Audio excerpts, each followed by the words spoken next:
and welcome to Opening the Gate. Opening the Gate, as you probably well know, is a joint initiative between Aldi and the Royal Countryside Fund. Notice the name change was the Prince's Countryside Fund, but of course our Prince is now a king, but is still entirely committed to the countryside and these great initiatives, which we're delighted about. So Opening the Gate is designed to help young people enter and succeed in the agricultural industry.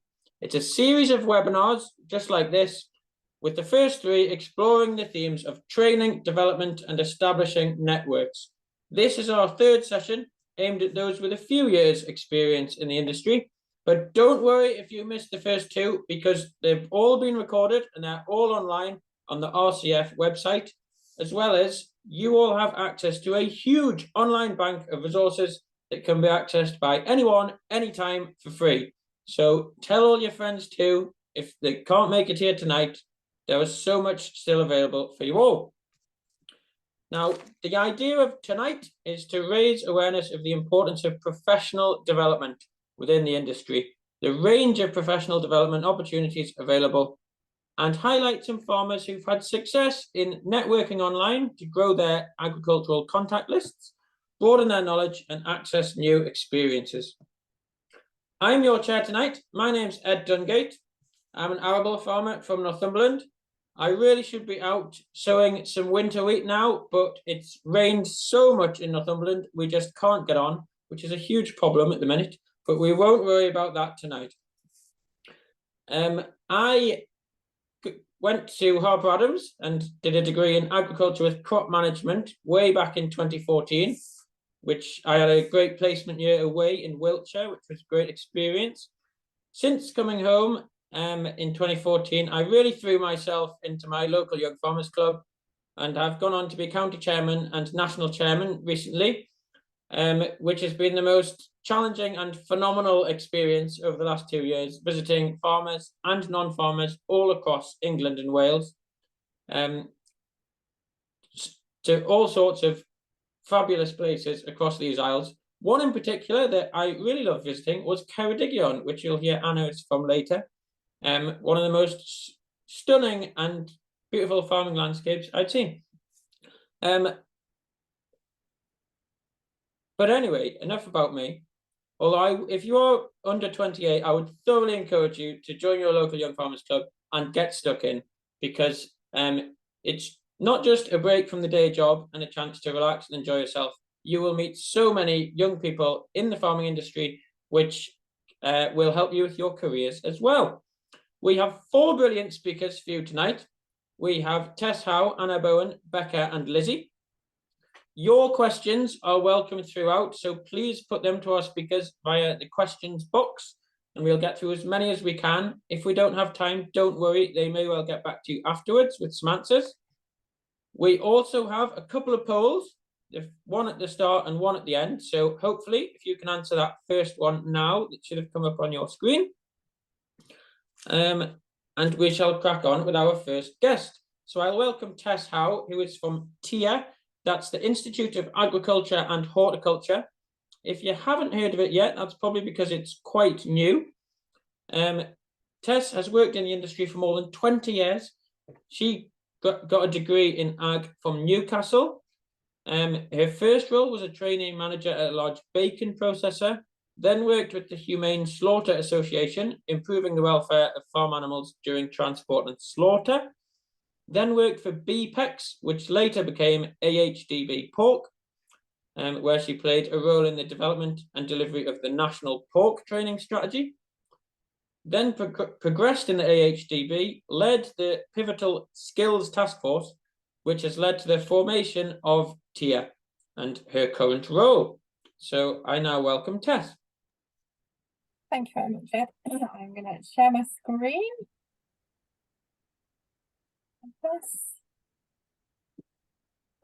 Okay. Thank you very much. So, yes, the Institute of Agriculture and Horticulture. And as Ed said, you may not have heard of us completely, and you can be forgiven for that. We're actually launched in January next year. But at the moment, we're running a beta testing site. So everything that we are doing with a professional body for agriculture and horticulture but we really want farmers and growers to be at the essence of what we are. So we're currently running beta testing, and I'll talk about more of that later, where people can have a play around with our website. So we are the home of skills and career support for people wanting to come into the industry, but also people that are in the industry already. And it's really about helping every individual fulfill their full potential, and as a whole, we'll help the industry thrive in the future.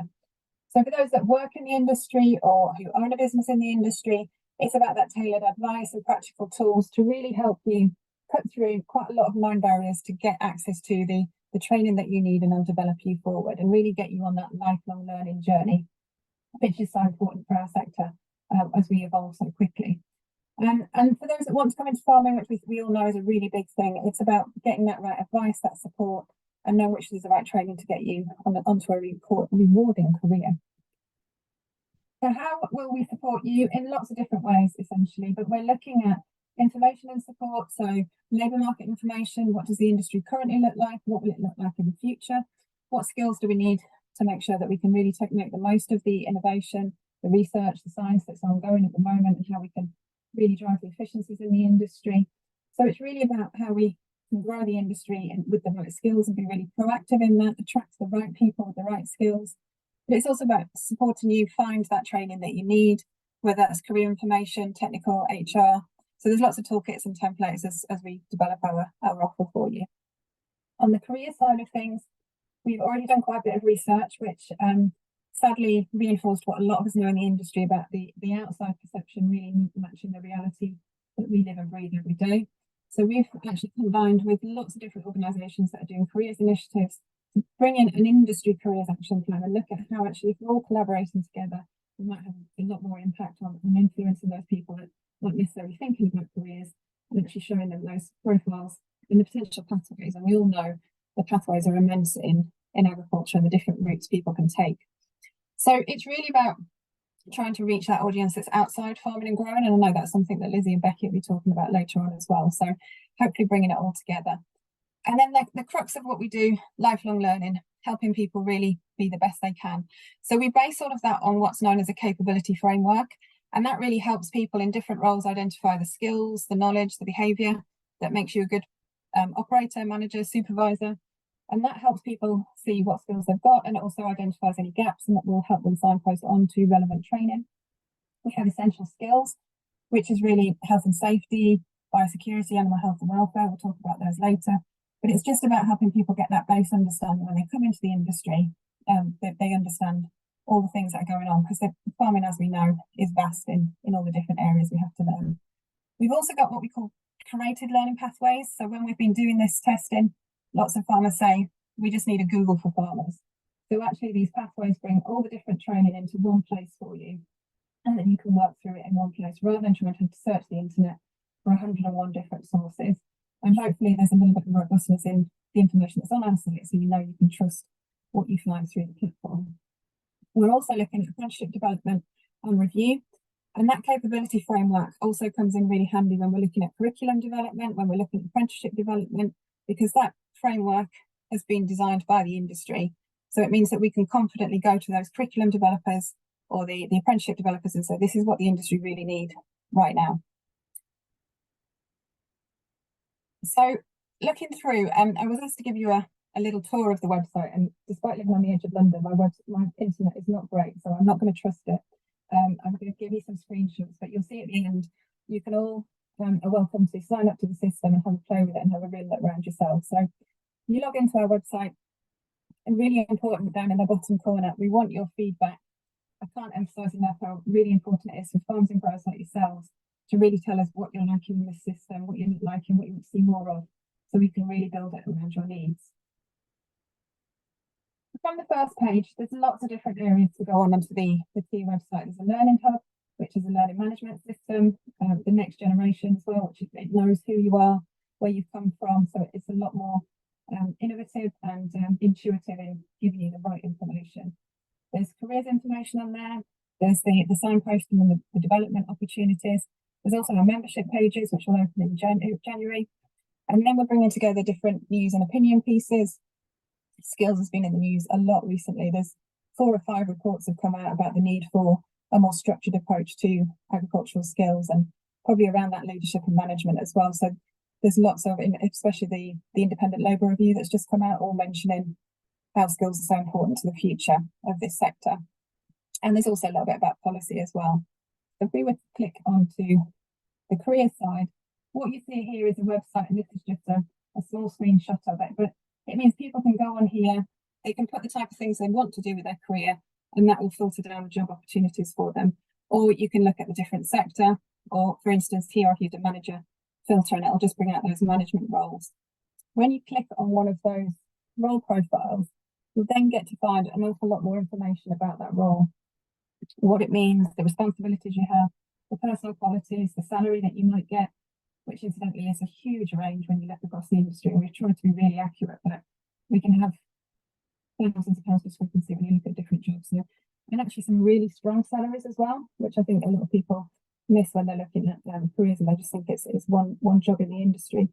A lot of this is aimed at people that influence those careers seekers.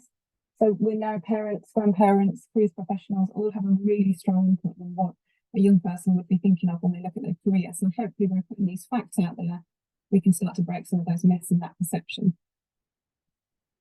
When you go onto the Learning Hub, there's lots of things to do on here. There's structure around it. There's the actual Learning Hub itself, which I'll show you in a minute. There's the provider map, so you can find training providers in your area. There's more information about what CPD means, because to anybody, CPD is very different. And to us, it's any activity where you're developing your knowledge, your skill base. It doesn't have to be formal. It could be a vet visit. It could be working with your agronomist. It could be a discussion group or a farm walk. All of those are really vital and important areas and what we're looking at. So when you look on the Learning Hub, I mentioned about it being tailored to you. And it really is looking at, it knows when you've registered and you put in which sector you're working in, you've set the level that you're working in. It knows then to bring certain results to you. You can still find all of the information on here if you want to search, but it just helps filter through what we believe is the most relevant to you. And you can also see there a star system, which will help you then realize, well, actually, what are other farmers saying about that article? Is it worth it from a farmer's perspective as well? And then there's the learning paths, which you can see as you go through, whether you've completed them or not. And again, if you log in, it's just a little reminder that you've started something, you might not have finished it, or you can go back and look at it as well. And this again, it's built a lot like you'll be all familiar with your Netflix. It tells you what's popular, it tells you what's going on, what the learning paths we recommend for you, or your previous activity, therefore we would think this is the right thing for you. And again, it's just really trying to streamline that access. So as a busy farmer or grower, you haven't got time to be searching for everything, but by logging into here, you'll pretty much get something that's relevant to you, your pace, your level, and really quickly as well. And then there's that explore element at the bottom as well, where we throw in a few curveballs, help people get out of sort of really thinking about just the technical learning, because we've mentioned business management is really important, leadership, people management, really key to running a really good business. And they sometimes get dropped off. So it's just helping people see different perspectives. The essential skills we've mentioned, these are online training modules, and anybody that logs into our system at the moment, you can do all of these modules. You'll get a certificate at the end if you pass it.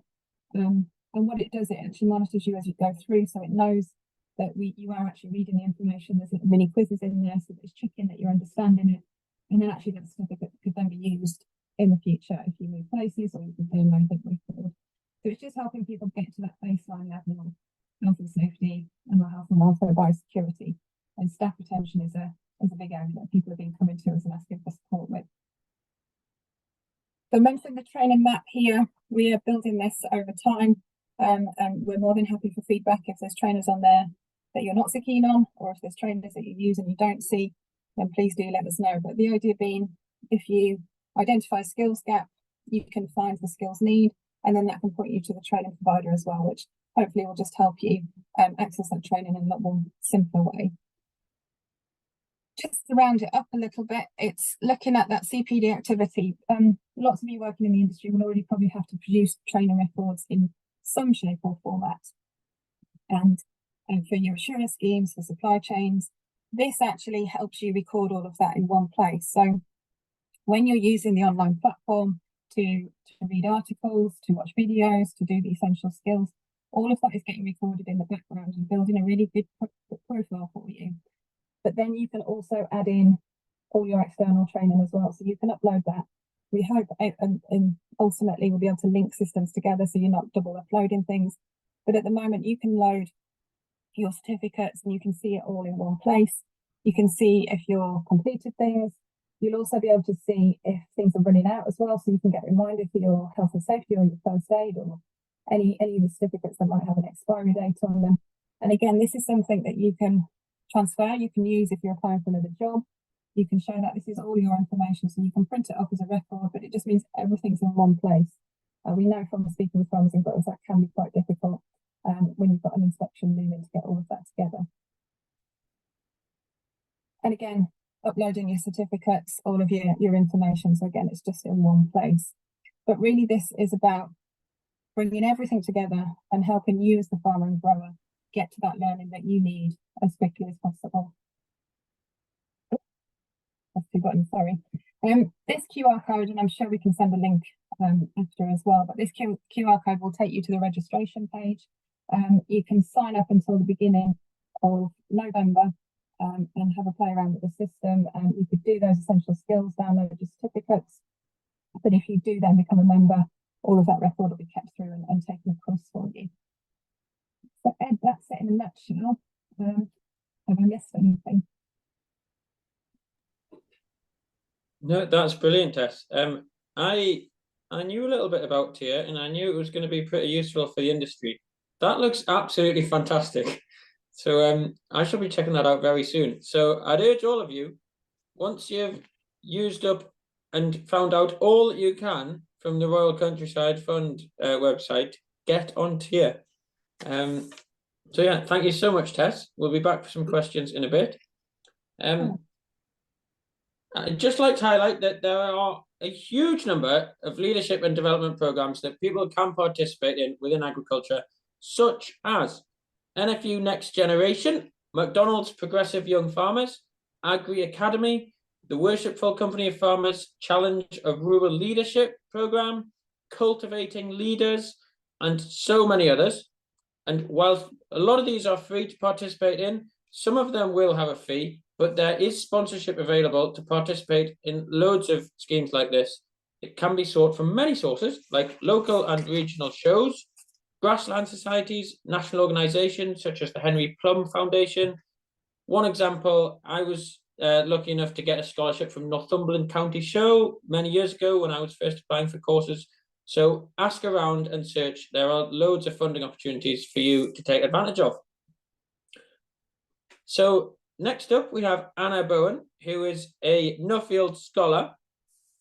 Anna grew up on a dairy farm in Carmarthenshire, where she bred pedigree Holsteins. She now lives over the border in Ceredigion, where she farms a herd of 300 spring block calving dairy cows. But Anna is also a full-time farm business consultant, a freelance writer, a private tutor, and is retraining her ex-racehorse. I have no idea how Anna has time for all these jobs, as well as the farming and doing a Nuffield scholarship, but I'm looking forward to hearing about it. So welcome, Anna. Hey, thanks, Ed. Yeah, so I'm just here today to talk to you about a bit about Nuffield scholarship and about how I got into the industry. I'm going to apologise. I've got two dogs here who I've decided that now's a great time to run around and have a play fight. So if you can hear that, if you hear no, them. Yeah, so as pretty much covered it, I'm a dairy farmer from Ceredigion. My husband and I are in a contract farming agreement. We've got 300 spring block calving cows. I don't think we've got time today to really get into contract farming agreements, but they're a great way into the industry for new entrants. So if anybody's got any questions about them, feel free to ask me by email later, or if we have got time, I can cover that. And I also work as a farm business consultant for the Anderson Centre, so specialising in dairy, but also covering beef and sheep. So that ranges from nutrient management plans to worst case scenario, helping farmers who are kind of in a bit of trouble with the bank. I also deliver the free business advice through DEFRA and funded business advice through Farming Connect in Wales as well. And I work as a freelance writer, so mostly agricultural press, and I'm also an independent mobility scorer. So a little bit our farm, it's 300 spring block calving cows. They calve in a 12-week block from the end of February. We've got about 400 acres of grassland, so most of it is owned by the farm owners, and there's about another 100 acres on a farm business tenancy, and that's silage ground and young stock ground. And our company's called Symbiotic Farming, and we've been contract farming the farm since 2018. So we sell our milk on a solids contract to Glanbia Cheese. They're based in North Wales. Their main client is Pizza Hut, so most of our cheese ends up as mozzarella at Pizza Hut. And we run what I'd call an intensive grazing system, so rotational grazing. Cows are outside from the end of February through to, well, the end of November, beginning of December, depending on the year. It's mostly, well, it's all grassland and clover. And we also, all our reseeds go into a mixed species sward. So all our beef and bull calves are sold, and we retain all our heifers as replacements. In 2020, I was given the Nuffield Scholarship. So because of COVID, it's actually this year I'll be presenting. So I'm just doing my presentation together now, and I will be presenting at the conference in November in Exeter. But normally Nuffield's a 2-year process. So the scholars that are awarded their scholarship this year, I'm thinking the emails will probably be coming around in the next couple of days saying who's got it. They will be then presenting their scholarship in 2025. So normally a 2-year process, but my cohort's a bit out because of COVID. And it's a travel scholarship to research an area of agricultural interest. So when you put your application in, you have a specific topic, you have a bit of information about what you want to find out, and then which countries you visit, and you'll travel. It's a minimum of 8 weeks of travel. Some of that can be in the UK and some will be internationally. And you have about 18 months to do that travel. And you then put together a written report, a video report, and a presentation at the Nuffield conference. And there are about 20 scholars every year from the UK. There's also scholars from different countries around the world. And when you get the scholarship, all the different countries all meet up at what they call the Contemporary Scholars Conference, and you sort of get to meet scholars from the other countries. So it's an amazing opportunity.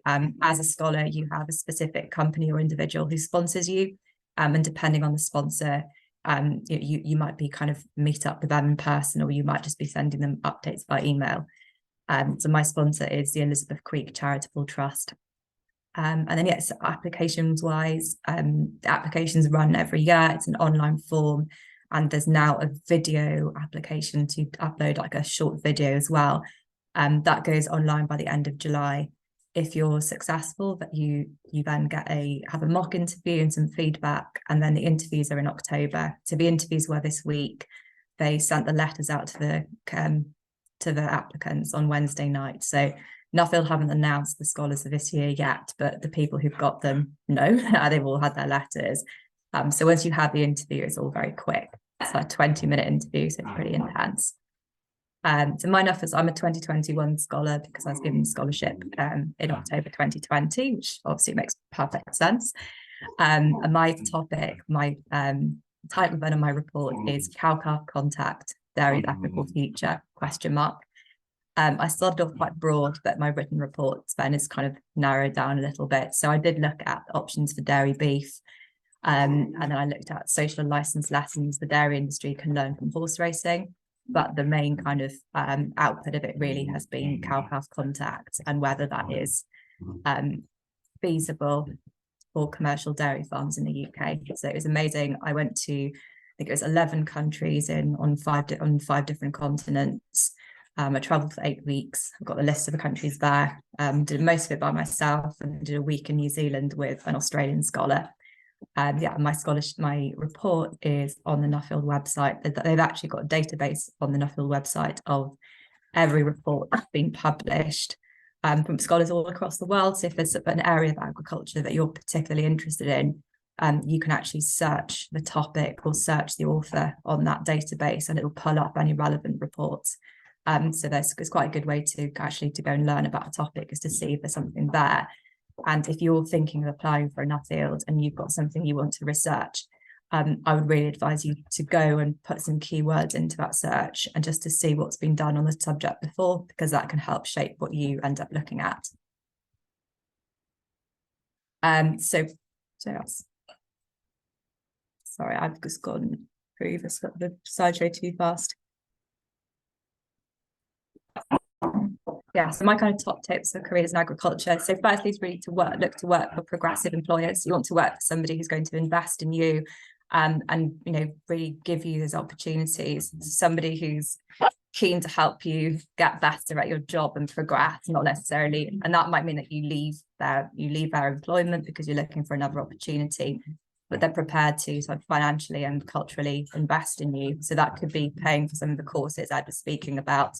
In the dairy industry, I'd always say you look for somebody who could put you through practical courses like hoof trimming and AI, but also things like entrepreneurs in dairying, and people who've got positive mindsets, because agriculture is a great industry to work in, but unfortunately there's a lot of people who kind of haven't necessarily got a positive mindset. Sorry, the dogs have just been having to go outside because they've had a fight. And don't make assumptions about people, and also don't let people make assumptions about you. So I think whether that's your gender or your race or your sort of physical ability, it's quite easy sometimes to put people into boxes or to have yourself put into a box. But when you turn up on farm or turn up at a job, be really open-minded about what people can do.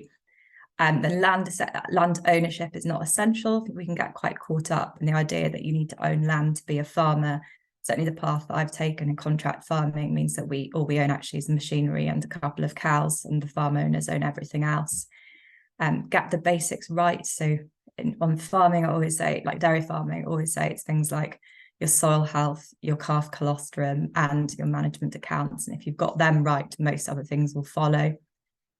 Farming is a business, and it needs to stack up financially. So know your figures and know what you're doing. As an employee, don't accept poor working conditions or terms. So don't make sure you know what your rights are. And you as an employee are in demand. Your employer needs you, and you're an asset. So make sure that they're treating you properly, and that you're being paid fairly. And then take every opportunity to learn. So whether that's through like free courses, or it's something like TIA, reading a Nuffield report, or paying for an opportunity. And opportunities to travel, I'd say if you can get those, go for them, because they're brilliant and you learn so much from other people and from other farming systems. Yeah, so that's me. And that's if anybody does have information, like wants information that we haven't been able to cover today, then feel free to email me or call me. And a lot of stuff about my Nuffield is actually on my Instagram page, which you can have a look at. I've got some highlights saved there. Thank you.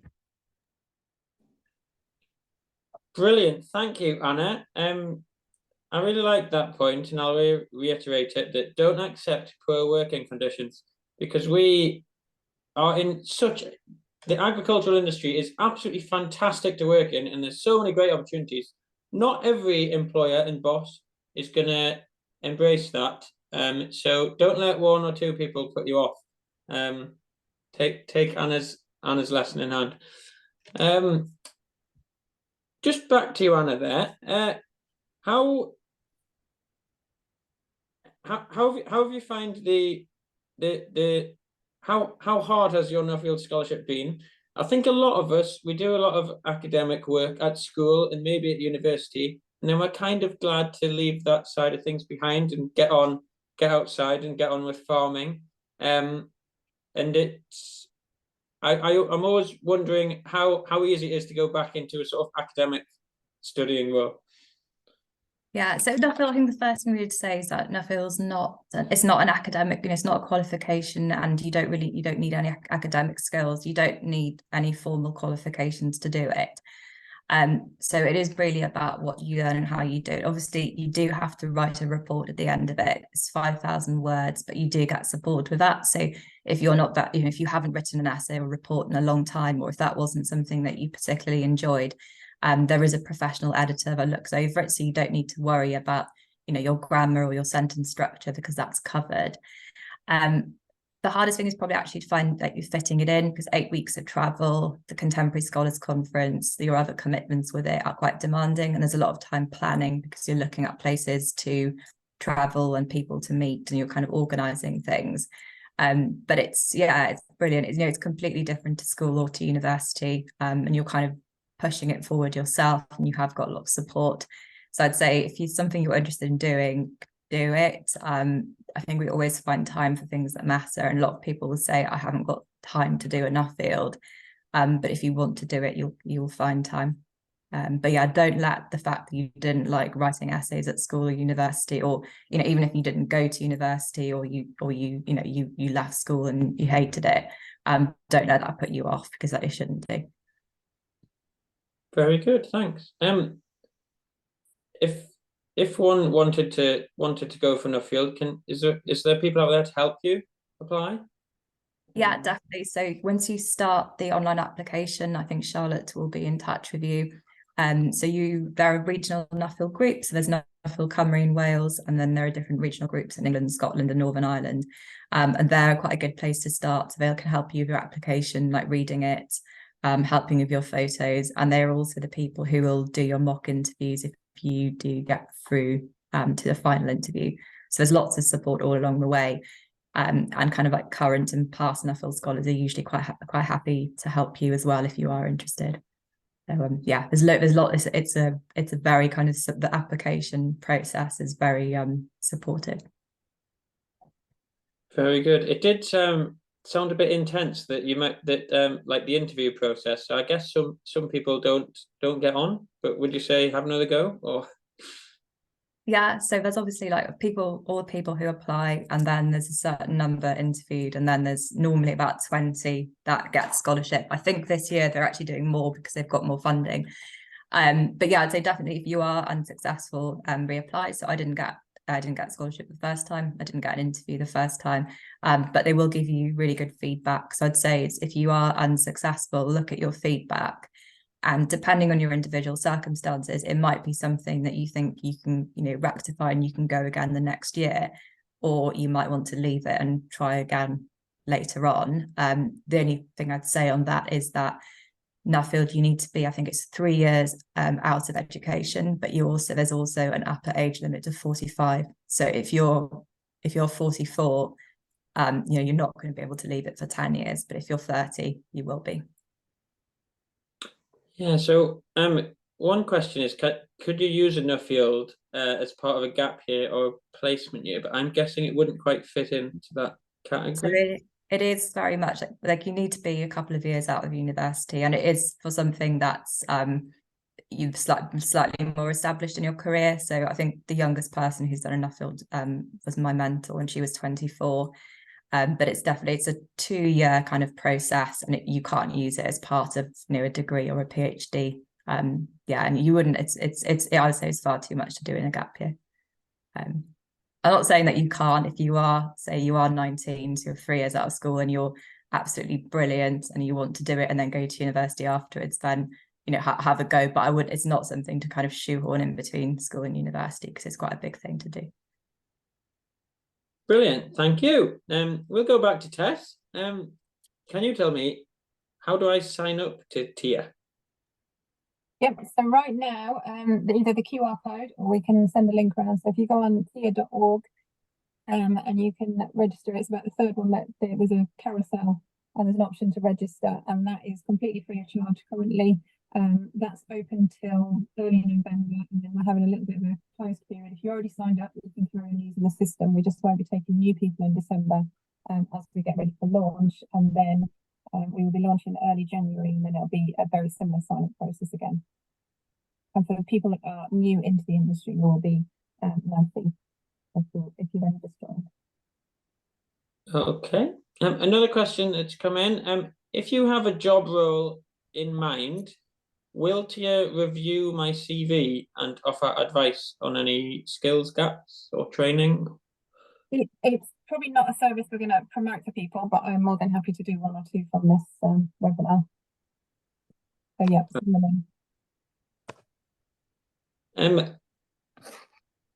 will say for somebody starting out in farming, will TIA be able to offer sort of specific advice on farming systems and advice on what they should be doing, or is it more based on finding employment? It's much more about signposting people to the right information to do those things. So we're not going to be the encyclopedia of farming. There's already very good organisations that would have loads of information. HDB's got an absolutely massive repository, and there's LEAF, there's NFU, there's Lantra, there's loads of people out there. So we would be looking at what those gaps are and then signposting you to those resources. But some of the resources are on the website, but it's more about linking you to the right person rather than us trying to be the right thing for everything. Yeah, brilliant, thank you. We may come back later, but for now we'll crack on with our final guests for tonight, which I won't bother introducing them myself because many of you have probably heard of them before, so I'll leave it to them. We have Becca and Lizzie here. So I'd just like to ask you, who are you? What are your jobs? And how come you've ended up working together? Well, should I kick this off and hopefully you can hear me? I am very late to the call. Apologies for that. I'm in Germany at the moment. So hopefully you can hear me okay. I am Becca and I am a 5th generation farmer. So we farm up in North Yorkshire. We are sheep and arable. Now, when Lizzie introduces herself, you'll think, how on earth did they get together, as you said, Ed, because we have completely different perspectives.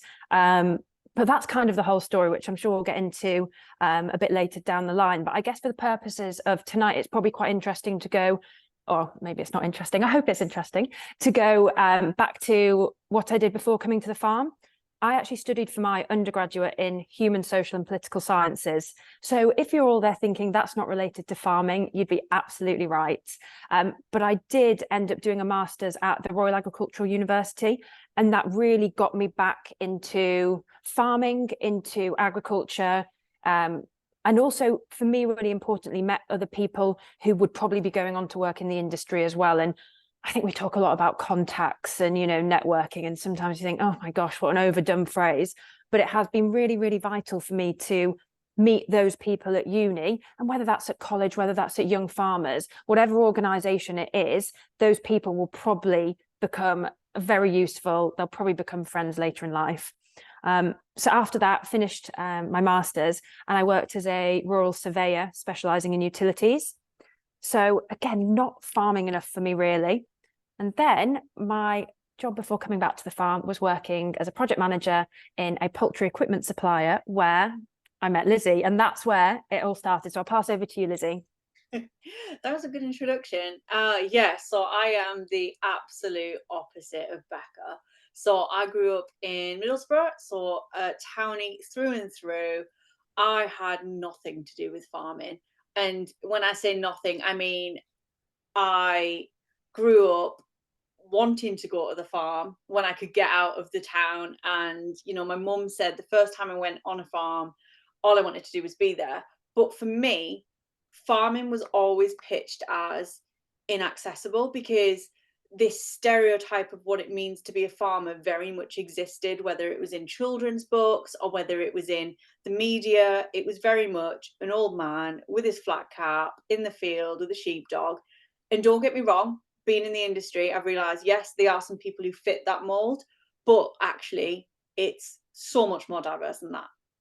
So yeah, farming was never set as a career for me. It was never pitched.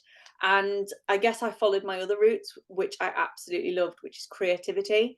So I headed off to university to study English language and linguistics with media.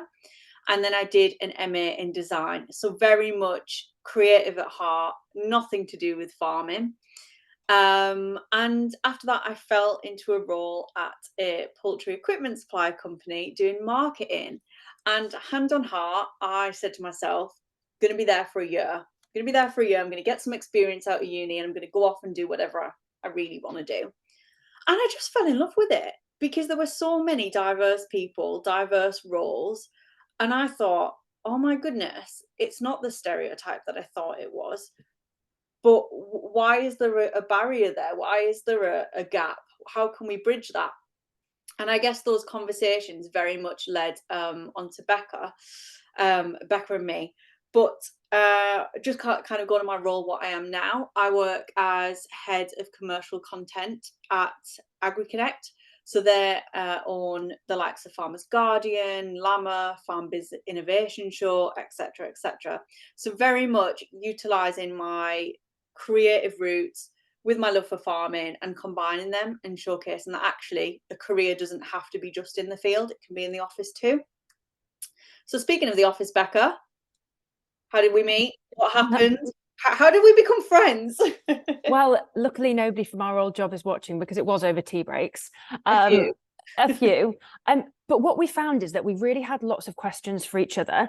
And obviously, you know, talking about somebody's job is one of those kind of generic conversation starters, isn't it? But actually, for Lizzie and I, it went much beyond, oh, you know, what projects are you managing at the moment? It became a real consumer farmer kind of conversation, because we didn't really understand the other world that the other one was living in. So I was able to really kind of put the consumer shoes on and realize that when we're talking, you know, in acronyms, in, you know, farming terminology, it isn't particularly accessible to the consumer. And actually, consumers may think that we're dousing the countryside in chemicals, or we blanket give antibiotics to all of our animals. But because the information to the contrary isn't really there, it's not, you can't really Google it. And so we thought, I've got these questions and things for Lizzie, and trying to see from that side. And Lizzie, as a consumer, I mean, I guess you'll touch on this, Lizzie, you were seeing things, oh gosh, so that is why they do something on a farm. Yeah, absolutely. The contrast was very obvious, I think, wasn't it, to start? And I mean, my questions were very much, I mean, you'll laugh at them now. What did I have? I'm laughing. What did I have? What are the cheese wheels in the field? And then Bales what of did you tell silage. me? Yes, bales of silage. Because I just didn't understand why. I saw them all the time when I passed in the countryside, but I just didn't understand what they were, what they were for. I mean, I asked what the chalk ice cow is, or the Oreo cow, and I now know that's a belted Galloway. So can I just say I feel like I deserve some brownie points for that. I think one thing that's really, really important with questions like that is, yes, we're having a bit of a laugh about it now, but ultimately these questions aren't stupid. And as farmers, if we don't allow people to ask these questions, how on earth can we get them on board with our industry, with the story behind the produce, you know? And ultimately, when they go into the supermarket, are they going to think about a farmer behind, you know, that you know, joint of meat, or, you know, are they looking for that British flag? And if we don't come across in the best way possible, then they're not going to want to. And I guess that idea of no question's a silly question is one of the reasons that we started the podcast. It's really interesting that, so, Lizzie, the sort of stereotypical view you think that a lot of people had, because I found exactly the same thing, and even amongst rural people. And when I was at school and I said I've decided I'm going to do a degree in agriculture, my teachers were like distraught. They were like, "No, don't go into agriculture. Why do you want to do that?" And I just think, and I said, I don't think you realise how modern and advanced and adapting the agricultural industry is. There's so much going on, so much research and science and technology, and genetics, but it's still often thought of as a bit of a sort of backward, old-fashioned industry. And you're an example, Lizzie, of someone who has found a career in an agricultural related role. It's not just about being out in the fields all the time. There's opportunities for anyone in whatever, even if you're not particularly attracted to lamb and sheep or whatever it is, there are jobs. The food industry is massive, and there's plenty of opportunities out there, whatever you are. For you, it's creativity. For anyone else, it could be science or whatever.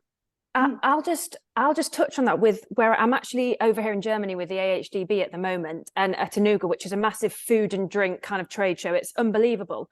But touching on that, the different job roles, there's people here who are traveling the world building relationships. It's kind of almost diplomacy that they're doing to build these export relationships. The marketing, the design, the social media, even the video teams, which are here just at one trade show, but all involved in agriculture. And I mean, specifically for us today, it's been all about red meat. But the breadth of careers is just so underrepresented. And I think it's a real shame that we haven't got to the stage where it's kind of widespread knowledge in schools. As you said, Ed, it was viewed as almost a waste. Oh, well, you know, you've done quite well at school or whatever. Oh, why go into agriculture? But there's so much that you can do. And it's not just confined to the UK or a field or a lambing shed. You know, you could be in laboratories and workshops and anything, literally. And I think probably social media and podcasts have helped to advertise that a bit better, and probably help help Oh, people sorry, I would like to hope so. We'd hope so. also to hear and feel like you've met other farmers out there who are really passionate and doing really great things that, 20 years ago we might not really have heard about unless we read the Farmers Weekly. Absolutely, yeah. So I think that's been a massive thing for us, is been making these kind of routes into agriculture really accessible. And a podcast for us was the best place to start, because anybody could listen anywhere. So whether you are in the tractor in the field or you're in the office doing your work, you could still engage with that conversation. And the aims of our podcast have always been the same. It's always been about careers, about education, breaking stereotypes, and really kickstarting a conversation to bridge the gap. And as you say, we've welcomed so many amazing guests. I mean, I can't even believe the people we've had and who we've spoken to. It's been all the way from people who are on the ground, frontline farmers, all the way to celebrity guests. And I think if you'd have asked us 2 years ago, who do you think you'd get on the podcast, we wouldn't have even thought we'd have had anyone but friends or family. If I'm completely honest. Absolutely. But just hearing these stories, Becca, I think you'll agree, it just shows how many diverse careers, diverse roles, diverse paths into agriculture there are as well. Because no story is the same, is it? Absolutely. And you're just kind of thinking here now, we've had, as you say, so many amazing guests who we're so grateful for them to give up their time first and foremost, but it shows that they're passionate about getting people in the industry as well. But you have people who, I mean, the lady who actually took the photograph behind us as well, she obviously is a photographer, but she's focused on provenance of food, for example, and that kind of, farm to fork. Well, that in itself is an amazing career. We've had people in journalism from the British Guild of Agricultural Journalists. We've had people involved in robotics, for example. The list really is endless, and I can't stress enough how much we need to be pushing this earlier and earlier. And I guess Lizzie and I try and do some other projects which start out, with primary school children, and we've got to really be educating people. And educating sounds quite harsh and strong, doesn't it? But giving people the information at all stages of their life so that they're able to make the decision. I'm not saying everybody's going to be a farmer or everybody's going to be, creating content, in the agricultural industry, but we want them to know the careers out there. And as you've mentioned, Lizzie, a podcast for us was such a good way of doing that. And we do get some fantastic messages of people who have decided that they've applied for a job. I mean, I'm sure you remember this one in particular, and they'd always thought about it, but they listened to one of our episodes and that had made them take the plunge to apply for this job. They didn't get the job, but the fact they kept us updated was actually lovely, amazing, wasn't it? But they took the plunge, and that for us, if we help one person, well, hopefully we'll help more than one, but if we help one person, it's amazing. Yeah. What is the best and most interesting thing you've learned from your guests? That's a really hard question. Yeah, go on. Oh my gosh. Well, every day is a school day for me, and oh goodness, I've managed to do my dream. So I always, since I was 13, I always wanted to milk a cow. So one of our guests, Sophie, who is in Somerset, dairy farmer, she let me come on farm and milk a cow. So that was a huge dream of mine. But in terms of learning, what have I learned is, to be honest, that a farmer isn't just a stereotype. I think I've learned the breadth and depth of people, of roles, and also bring wellies to a farm, because I didn't when I went to Tom Pemberton's farm. I forgot my wellies.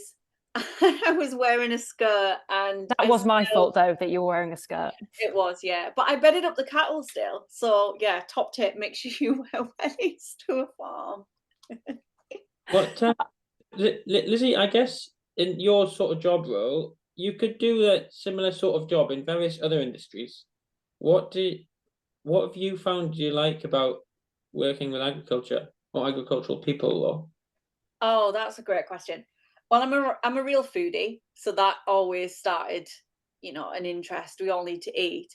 But do you know what? The community and the people have kept me here. Basically, my heels are stuck in because of the people. They are so welcoming. I feel like I'm part of a big, massive family. And I know that sounds a little bit cringeworthy, but it is so true. I feel like I've been welcomed, even though I am a townie. And I've been able to learn so much, but also I feel like I've been able to bring something to the industry because I'm from an outside perspective. I brought fresh perspectives, I've brought new ideas, I've brought new skill sets that perhaps haven't been in the industry. So yeah, it's just a real passion of mine now, and I feel like I can give something back, and I also get a lot from it. Very good. I would agree. I think we're a pretty supportive industry, and we stick up for each other and help each other. Yeah. I'd say whatever job role you're in, if you're working in agriculture, I would hope to think that you're going to get more support than you might, career support and sort of emotional support than you might in some other careers. Definitely. Would you both encourage a young person out there to go into agriculture? When the world is their oyster, they could go and do anything they like. Should I start on this one? I obviously, as we've heard, went away and did some other jobs, which if I'm not sure who, what sort of people we have on the call, but for me, it was absolutely vital to, sorry, so I'm just in a random room in this hotel, so somebody just came in. For me, it was vital to go away from the farm and learn that there is a world out there. But it was a world where I just didn't quite enjoy the jobs as much as I knew I'd love farming. So I feel quite lucky to have had the best of both worlds.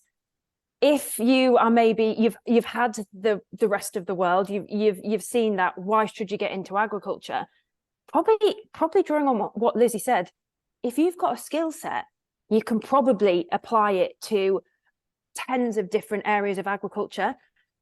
I think for me, what's really rewarding about working our industry is that we are part of, food production, but we are part of pushing for higher and higher animal welfare. We are part of the environmental kind of story and providing a solution. So for me, job satisfaction, working much closely, in farming than my previous roles, is way higher. Now, I'm not saying that's for everyone. And it's a bit like an accountant isn't for everyone, a lawyer isn't for everyone, a doctor isn't for everyone.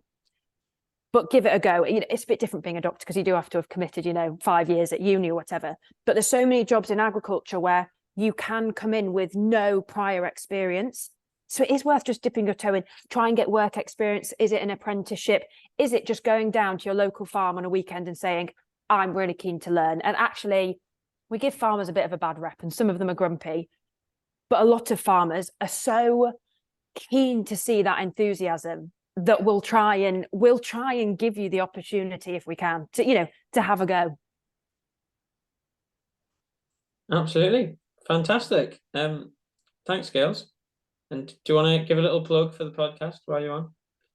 Oh, I was just going to say that's gone really quickly. It has gone very quickly, but yeah, well, we've just finished series 1, which was an absolute whirlwind. But series 2 is coming out in the next couple of weeks, and we are kicking off with a very big guest. So yeah, check it out. We are on all streaming platforms, so Apple Podcasts, Spotify, you name it.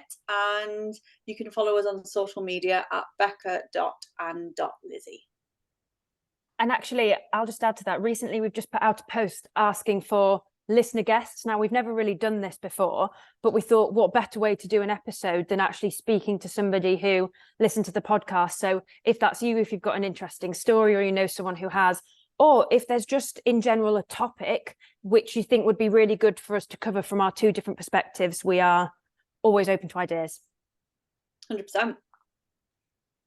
Brilliant. Stay on the call because we've got a few more questions in these last few minutes. If I can welcome Tess and Anna back, if you're still around. Quick question back to Anna. What advice would you have for aspiring agricultural consultants, in particular for someone with consultancy experience in a different sector perhaps looking to transition to agriculture, like we've just been talking about. There are opportunities to transfer your skills from any sector back to agriculture. Yeah, so I'd say if you've already got skills, like a lot of the stuff in terms of like analysis, you know, you're going to have that information, you're going to have that ability, and you'll be able to write reports. I'd say for anybody, regardless of where you're actually coming from, so if you're coming sort of straight from school or university, or if you're coming in from a different sector, the most important thing really for agricultural consultancy is to have good agricultural knowledge. So I'd say go out there and get some hands-on experience on farms. If you want to specialise in a particular sector, then there, but most companies will cover different sectors and good knowledge across the board.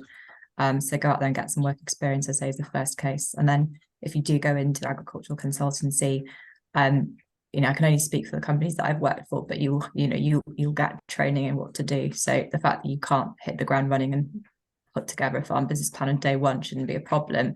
But that ability to understand the industry, and also the ability to speak to farmers and be able to communicate well with farmers is key. Brilliant, thank you. There's another question here, which I'm going to answer myself, which is, do you recommend going to uni? I'm thinking about going to Harper Adams to study agriculture with business management. Well, I would say what I would say is most important is at some point to get away from home, get out of your county, and go and experience different places of work. If you feel like you're up for going to university, I would absolutely encourage it. I loved Harper Adams, but of course there are so many more across the British Isles. There are brilliant universities, and particularly that may have placement years involved that will help you get a year working elsewhere whilst being supported at the same time. I gave up the business management part during my degree because I found it very hard to do. But now that I'm back in farming, I really wish I'd stuck at it, because I may know lots about growing crops, but I'm probably not so good at that business management side, which I wish I was. So I would absolutely encourage you to. But Tess, for mature learners, maybe coming into farming a bit later in life, that don't want to go away and start again at university or college, is there anywhere you can do certain qualifications to gain some knowledge gaps in crops or livestock or modern ways of thinking, rather than just having to rely on what your parents have told you? And can TIA help at all? So actual qualifications broken down into units, sadly, is not something that's widely available. It's something that we are looking to try and convince government with to change. Is the way that they fund the qualifications. But apprenticeships are open to everybody. You don't have to be a young learner to do an apprenticeship. So if you've got a local college, you could do an apprenticeship and work out that way. I think there's lots of ways of learning, new ways of thinking. There's lots of discussion groups out there, and I think it's speaking to the likes of HDB and there's industry experts, your vets, your agronomists, etc., speaking to them about what they would recommend and where you would go and meet like-minded people. You don't need qualifications to go to those kind of events, and they can be really valuable, and that could be a starting point. I think if you look on the TIA website, we will signpost you to certain elements of information, but it's certainly not a qualification if that's what you're looking for. So just to manage expectations, but it will bring you that latest thinking and hopefully link you in with the right people to find out more. Brilliant, thank you. And just very quickly, back to Becca and Lizzie, what do you think the biggest lesson is you've learned from each other? You know, has it helped you in your roles, and does it you know, help you to thrive and keep going? That's a really. question. Do you want to go first, Lizzie? I don't know now. I'm trying to think what the biggest thing I've learned from you is. I'll go first. Go on then. I kind of touched on it, and it's the idea that farmers understandably have hidden things behind smoke and mirrors. We've been really worried about public perception and what consumers think. But speaking to Lizzie, I've realised that actually consumers, and a lot of consumers, are hungry for knowledge and understanding. They don't want to be against farmers. They just haven't potentially been given the right information on both sides of the story to make decisions that seem like they favour farmers. So, Lizzie, hopefully you'd agree, once you understood that we inject sheep only when needed on vet's advice, or, you know, we're not dousing the countryside in chemicals, it's targeted, you know, and we hardly ever use pesticides, for example, once, in a non-patronising way, once Lizzie could understand that, it gets her more on board with our farming story. So it's about being open, and more open than we maybe necessarily want to open ourselves up to, but we have the power to tell our own story. I don't know if this is a good or bad thing, but I was about to say, the thing I've learned from you is probably just kind of, I want to say breaking those stereotypes again, but things like sustainability and global warming, that, you know, the things that were pitched to somebody like me in science, of cows destroying the planet and all these big claims, and then you think, oh, I need to be doing X, Y, Z, and yeah, it's just a massive learning curve for me. It's just been understanding why things are done rather than taking it at face value from certain media or other peers. And also how we can better support farmers and British farming. So understanding labels and things like that. So yeah, it's been a real learning curve. I learned a lot. So that was a very good question. We've not been asked that before. No, we haven't. Need to think about that one again. Brilliant. Thank you so much, Becca, Lizzie, Tess and Anna, giving us so much to think about and advice, and so much more to go and look at and research to help ourselves. So there should be one final poll, if everyone can quickly just take part in that. If you're finished education, check out the Nuffield Scholarship options if you fancy doing it. Absolutely get yourself on the TO website, which I'm going to be doing, which I hadn't realised quite how fantastic it was going to look. And get a listen to the podcast and hear some inspiring stories from so many other farmers that, because literally just sharing ideas and thoughts with other people in our position around the country helps us all. So thank you all the participants for taking the time to come and learn a little bit tonight. Tell all your mates that all the resources, including this, are all online on the Royal Countryside Fund website. And any additional questions that we haven't answered, we should get back to you. And one of you lucky participants, just for turning up, has won a £50 voucher. So we'll be in touch to let you know afterwards about that. Hope you have enjoyed and learned something from opening the gate. I certainly have. And thank you all. And I wish you a good night. Thank you.